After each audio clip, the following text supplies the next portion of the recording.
Welcome to my channel. In today's video, I'll show you how you can forcefully delete a file in Windows step by step. Here I have a text file named example123 on my desktop that isn't deleting normally. Sometimes files don't delete because they are in use, corrupted, or due to permission issues. First, go to the search bar and type command prompt, then click to open it. A new window will appear. In this window, you need to type a command to delete the file forcefully. The command is del/f followed by the full path of file. Now you might be wondering what the path is. The file path means the exact location of your file on your computer.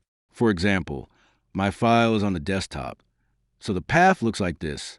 See, \users \your account name \desktop \example123.txt.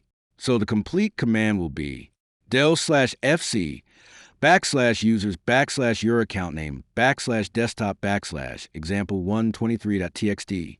After typing the command correctly, press enter on your keyboard. If everything is correct, the file will be deleted instantly. If it doesn't work, make sure the file name and path are correct and that no program is currently using the file. And that's it. This is how you can easily forcefully delete any file in Windows using command prompt. If you liked the video, like, subscribe, and press the bell icon for more helpful tutorials.